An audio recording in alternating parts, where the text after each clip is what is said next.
और ये चर्चा इसलिए हो रही है क्योंकि हाल में ही जो युद्ध हुआ वो एक सूचना का युद्ध था। एक प्रकार से हम पड़ोसी देश और दुनिया भर को सच्चाई की सूचना देना चाहते थे और कुछ ऐसे ताकत थे, ऐसी शक्तियां थी जो भ्रम का सूचना सारे देश में, सारे दुनिया में फैला रहे थे। और इसीलिए इस चर्चा का विशेष मांग यह है कि आज सच्चाई सदन में आनी चाहिए। सच्चाई पहलगाम की आनी चाहिए, सच्चाई ऑपरेशन सिंदूर की आनी चाहिए, सच्चाई विदेश नीति की आनी चाहिए। और यही आज हमने सूचना का जो युद्ध की बात हम कर रहे हैं वो आज हमने आदरणीय राजनाथ सिंह के भाषण में सुना।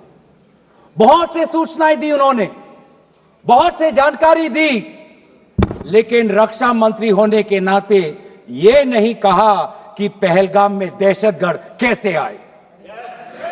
ये नहीं कहा कि बेसारन में जहां पर 1000 लोग जाते हैं, खुशियां मनाते हैं, कैसे 5 दहशतगर्द वहां पर जाकर 26 लोगों की गोलियों से छलनी करते हैं। ये सूचना रक्षा मंत्री ने नहीं दी। यही है सूचना का युद्ध कि इतनी जानकारी देते हैं कि कभी कभी सवाल पूछना भी भूल जाते हैं। और आज ये है हमारे विपक्ष का कर्तव्य कि हम सवाल पूछेंगे देश हित में, राष्ट्र हित में। आज देश ये जानना चाहता है कि वो 5 दहशतगर्द कैसे घुसे और उन दहशतगर्दों का भी मकसद था। पाकिस्तान से आए हुए वो दहशतगर्दों का क्या मकसद था? उनका मकसद था कि जम्मू कश्मीर की अर्थव्यवस्था को तनाव करना, विनाश करना। उनका मकसद था कि भारत देश में एक सांप्रदायिक वातावरण का जन्म देना। उनका मकसद यह था कि भारत और पाकिस्तान का एक हाइफिनेशन होना, यह था उनका मकसद। लेकिन सर, मुझे दुख है कि आज राजनाथ सिंह जी ने सैनिकों की बात तो की, लेकिन जो हमारे भारत की जो आवाम है, जो जनता है, जो उन्होंने पाकिस्तान के दहशतगर्दों का पूरी जो मंशा है उस पर उन्होंने पूरा नकारा। और हम एकजुट रहे। मुझे भारतीय होने का गर्व है। हमने देखा वैसारन में कि किस प्रकार से जम्मू और कश्मीर के लोगों ने पूरे देश भर से आए हुए जितने भी पर्यटक थे उनकी मदद की। हमने यह देखा कि किस प्रकार से देश भर के जो पर्यटक जो जम्मू कश्मीर में थे उन्होंने अपने जम्मू कश्मीर के भाइयों को धन्यवाद दिया। हमने यह भी देखा कि कैसी एक विधवा हिमांशी नरवाल ने कहा कि मैं नहीं चाहती कि मेरे जो पति जिसको लेके आज राजनीति हो रही है उसके शव पर देश में हिंदू मुसलमान की राजनीति हो, मैं नहीं चाहती। यह है हमारी देश की संस्कृति और यह था मंशा पाकिस्तान का। और मैं ये भी गर्व महसूस करता हूं कि सारे विपक्षी राजनीति दल हम सब एकजुट होकर, राहुल गांधी जी ने एक साफ साफ कहा कि हम सरकार के साथ हैं और सरकार को पाकिस्तान को एक ठोस मजबूत कदम देना ही पड़ेगा। लेकिन देश ये भी जानना चाहता है, वे 26 लोग जो जिनके परिवारों में आज कोई गुजर गया, वे ये भी जानना चाहता है कि 100 दिन गुजर गए और वे 5 दहशतगर्दियों को यह सरकार पकड़ नहीं पाई।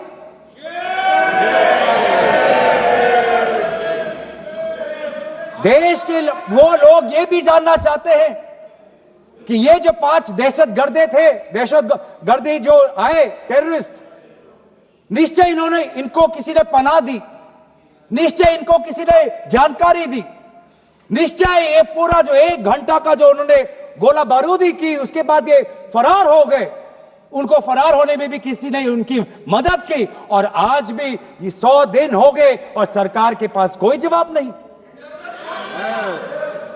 आज आपके पास ड्रोन है, आपके पास पेगासस है, आपके पास सैटेलाइट है, वहां पे सीआरपीएफ है, वहां पे बीएसएफ है, वहां पे सीआईएसएफ है, वहां पे आदरणीय गृह मंत्री कुछ दिन पहले ही गए थे पूरा रिव्यू लेने के लिए, और आप किसी को पकड़ नहीं पाए।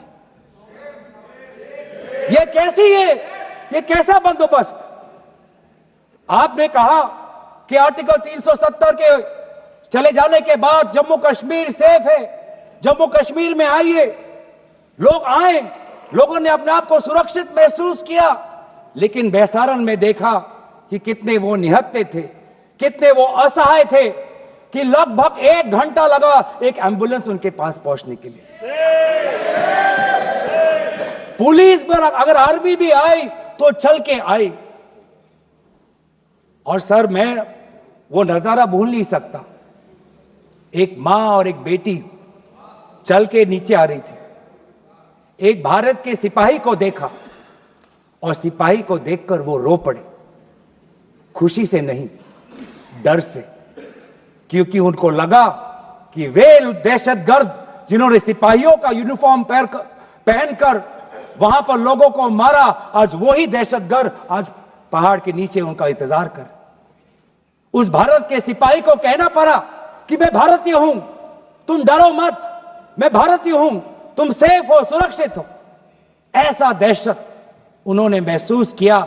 इस दहशत के ऊपर, इस डर के ऊपर आदरणीय राजनाथ सिंह एक शब्द तो कहते, आप एक शब्द तो कहते, ये आपकी भी जिम्मेवारी है राजनाथ जी, ये आपकी भी जिम्मेवारी है, रक्षा मंत्रालय का भी जिम्मेवारी है। बार बार हम ये देख रहे हैं सर कि आदरणीय गृह मंत्री जाते हैं, कहते हैं कि बहुत अच्छा बंदोबस्त हो गया है, टेररिज्म के हमने उनकी रीढ़ की हड्डी तोड़ दी, तब भी उरी होता है, तब भी बालाकोट, तब भी पुलवामा होता है, तब भी पहलगाम होता है। अंत में जाके जिम्मेवारी कौन लेता है? जम्मू कश्मीर के लेफ्टिनेंट गवर्नर नहीं। अगर जिम्मेवारी किसको लेनी पड़ेगी तो आदरणीय गृह मंत्री आपको लेनी पड़ेगी, नैतिक जिम्मेवारी आपको लेनी पड़ेगी।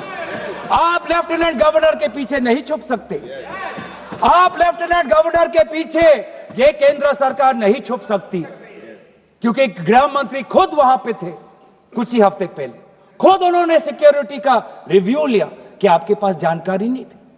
और सर, ये सरकार इतनी कमजोर, ये सरकार इतनी बुजदिल कि आज उन्होंने इस सर में, क्योंकि उन्होंने अगर इसका किसी का दोष दिया तो टूर ऑपरेटर्स को दोष दिया कि टूर ऑपरेटर्स बिना अनुमति के द्वारा, बिना लाइसेंसेस के द्वारा लोगों को बेसारन ले जा रहे, हमें तो पता ही नहीं था।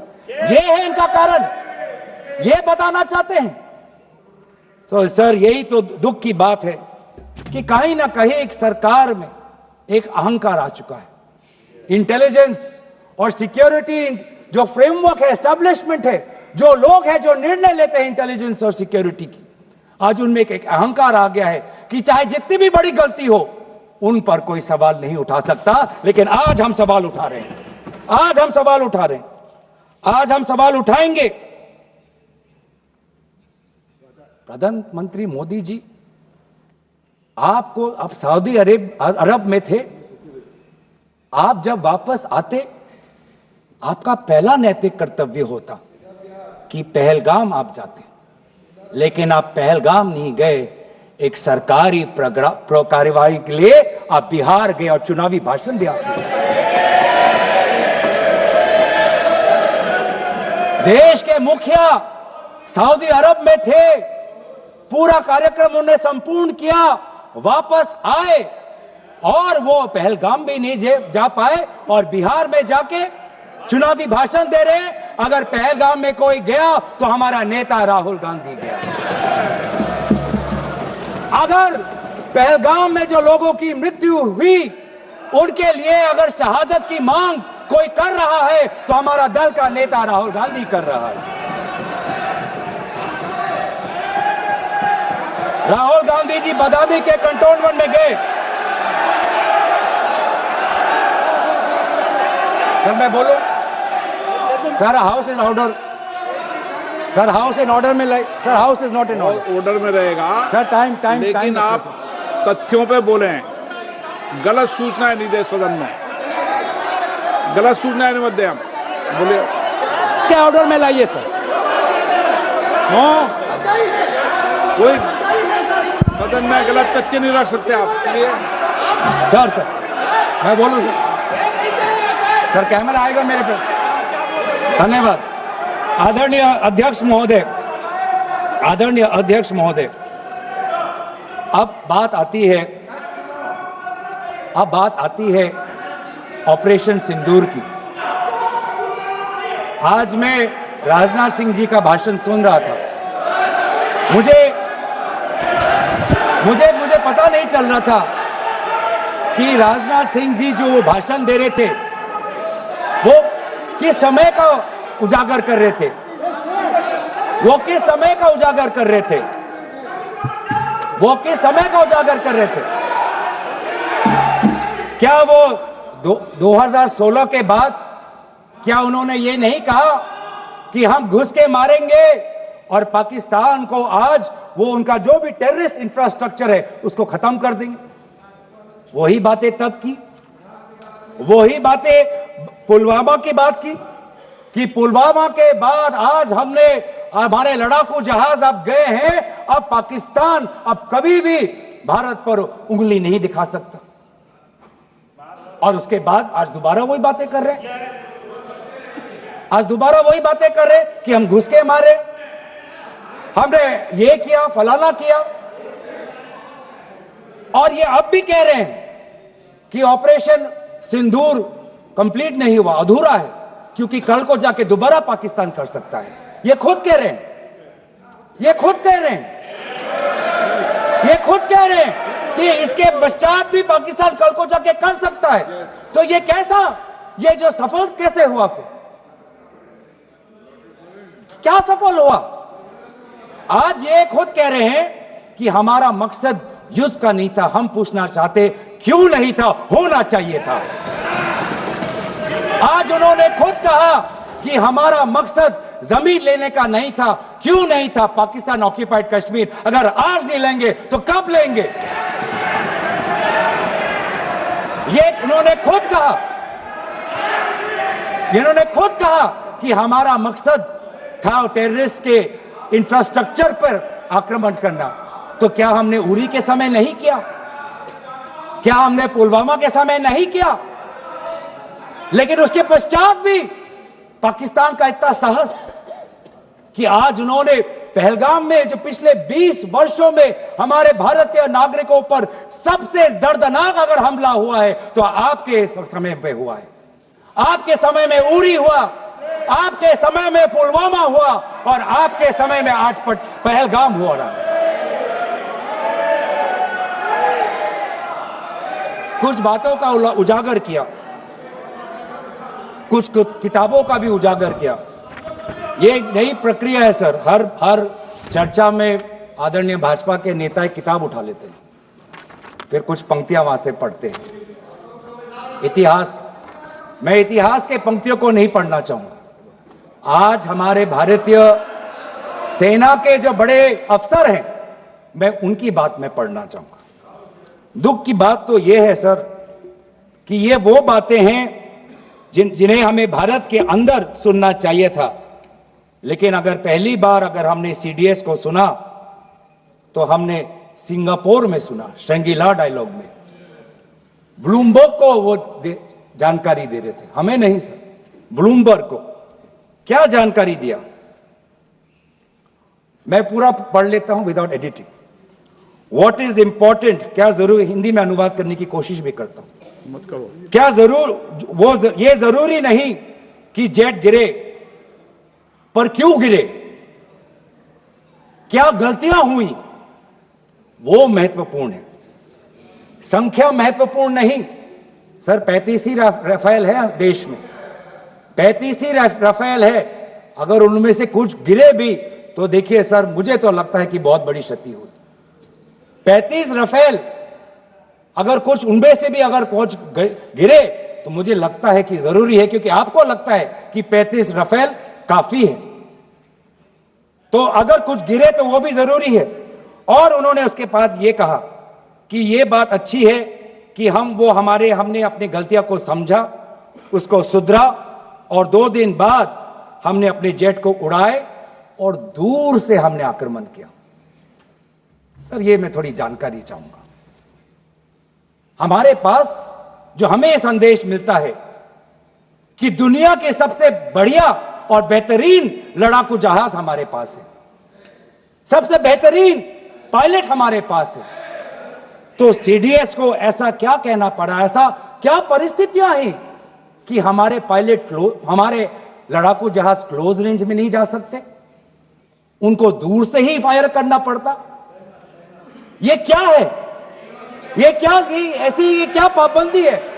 ऐसी ये क्या पाबंदी है कि सीडीएस को ये कह रहे हैं कि हमारे लड़ाकू जहाज ने पहले दिन गलतियां की, गलतियां हमने सुधारी और दूर से हमने आक्रमण किया? क्या हम पास से नहीं कर सकते? ये जानकारी हमें दे। हम ये जानना चाहते हैं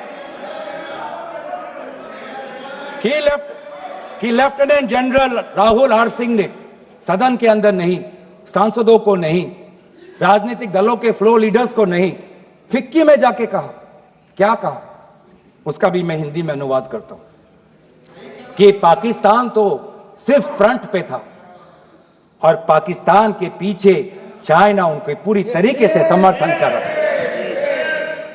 ऐसी कोई आश्चर्य की बात नहीं होनी चाहिए, क्योंकि पिछले 5 वर्षों में लगभग 80% मिलिट्री हार्डवेयर पाकिस्तान को सिर्फ पूरा चाइना से मिल रहा है। तो सर, मैं आज पूछना चाहूंगा आदरणीय राजनाथ सिंह जी से, जो सरकार चीन को लाल आंख दिखाने की बात करती है, एक बार भी आपने चीन का उजागर अपने भाषण में क्यों नहीं किया? आर्मी कर रही है, आर्मी के कह रही है, आर्मी कहती है कि सिर्फ चीन और पाकिस्तान का ये 2 फ्रंट नहीं, अब 3 फ्रंट का भी हो सकता है, कन्वर्जेंस हो सकता है चीन, पाकिस्तान और बांग्लादेश को लेकर।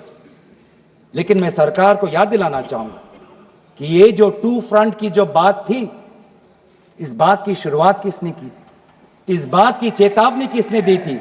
इस बात की चेतावनी इसी सदन में हमारे दल के नेता राहुल गांधी जी ने दी थी। और यही हम जानना चाहते हैं, यही हम जानना चाहते हैं कि आज जो युद्ध हुआ, इसमें पाकिस्तान को चीन से कितना समर्थन मिल रहा है। हम सेना से नहीं, आज हम आदरणीय राजनाथ सिंह जी से और प्रधानमंत्री मोदी जी से जानना चाहते हैं।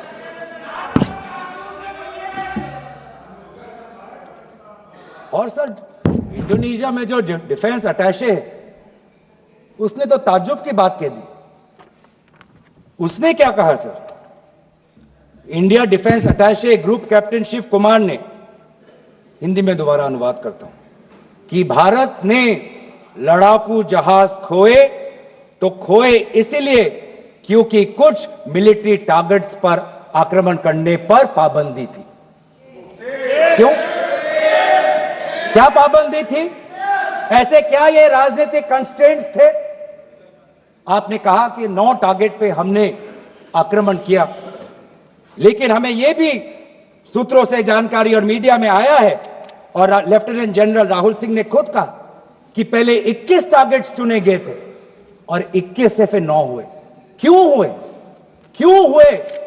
आज मैं ये जानना चाहता हूं कि पिछले 20 वर्ष में सबसे घातक आक्रमण हमारे महिलाओं पर हुआ, हमारे बच्चों पर हुआ, भारत के आत्मा पर हुई। हमने सब ने वो दहशत को अनुभव किया, हम सब एकजुट हुए, हमने पूरी तरीके से समर्थन प्रधानमंत्री मोदी जी को दी कि अब जाइए। और ऐसा एक माहौल बन चुका था कि देश किसी भी कीमत चुकाने के लिए तैयार था।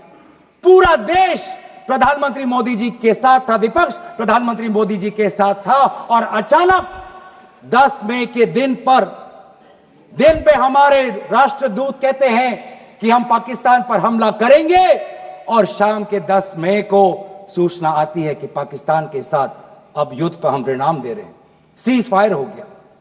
क्यों? क्यों हुआ? हम आदरणीय प्रधानमंत्री मोदी जी से जानना चाहते थे, अगर पाकिस्तान वाकई में अपने घुटने टिकने के लिए तैयार था तो आपने क्यों रुका? आप क्यों रुके और किसके सामने आप झुके? किसके सामने आपने सरेंडर किया? किसके सामने आपने सरेंडर किया? वो अमेरिका के राष्ट्रपति जो 26 बार आज कह चुके हैं कि व्यापार को लेकर उन्होंने भारत और पाकिस्तान को सतर्क किया और दोनों को मजबूर किया कि वो इस जंग को छोड़े। 26 बार। आज राष्ट्रपति ट्रंप खुद कहते हैं कि 5-6 जेट गिरे हैं। एक एक जेट करोड़ करोड़ अरब अरब रुपयों का है, मिलियंस एंड मिलियंस का है।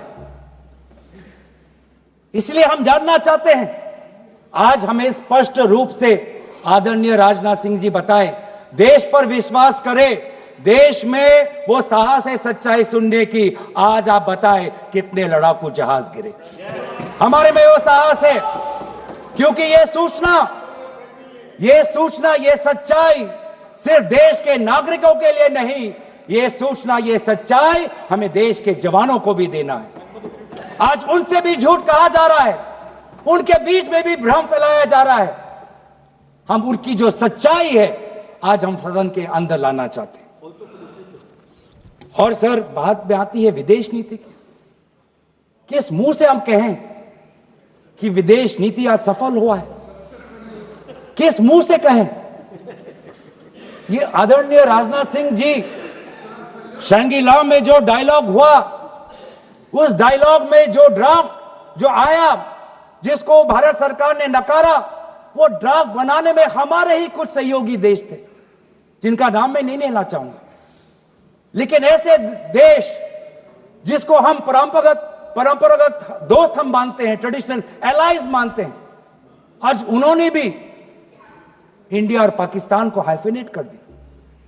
और आप ये शब्दों के खेल से आप खुश हो कि ब्राजील के डॉक्यूमेंट में ये जम्मू कश्मीर का, पाकिस्तान का भी नहीं, ब्राजील के डॉक्यूमेंट में सिर्फ जम्मू कश्मीर में जो दहशतगर्दी हुई उसी की निंदा हुई, पाकिस्तान की निंदा नहीं हुई। पर आप उससे खुश हो? अगर आप उससे खुश हो तो मैं जानना चाहूंगा, जो $1 बिलियन का आर्थिक सहायता IMF ने दिया पाकिस्तान को, उस पर आपको क्या कहना है? हम जानना चाहेंगे, जो ADB एशियन डेवलपमेंट बैंक से 800 मिलियन का आर्थिक सहायता जो मिलेगा पाकिस्तान को, आज भारत उस पर क्या रवैया? वर्ल्ड बैंक का जो $40 मिलियन आ रहा है, और ये पैसा किसको जाएगा सर? पाकिस्तान की नेतृत्व उनकी जनता या उनकी चुनी हुई सरकार नहीं, पाकिस्तान की सरकार का जो रिमोट कंट्रोल है वो पाकिस्तान की सेना के पास है। तो ये सारा पैसा वहीं जाएगा जहां पर हमने मिसाइल गिराई। तो क्या इतना भी हम नहीं कर पाए? क्या इतना भी ताकत नहीं? क्या इतना भी विश्व गुरु में लोगों का विश्वास नहीं, देश अंतर्राष्ट्रीय नेताओं का विश्वास नहीं कि IMF का एड ना जाए पाकिस्तान के पास, वर्ल्ड बैंक का एड ना जाए पाकिस्तान के पास, ADB का एड ना जाए पाकिस्तान के पास? आप में इतना भी ताकत नहीं कि एक देश ने पाकिस्तान को टेरर स्टेट का दर्जा नहीं दिया। एक देश ने आज FATF financial action task force में, जिससे बहुत नियंत्रण पाकिस्तान पे पड़ती थी, आज उससे वो 2022 में निकल आई ग्रे लिस्ट में। क्या वो डालेंगे? और यहां रुक रहे एक छोटे से ब्रेक के लिए।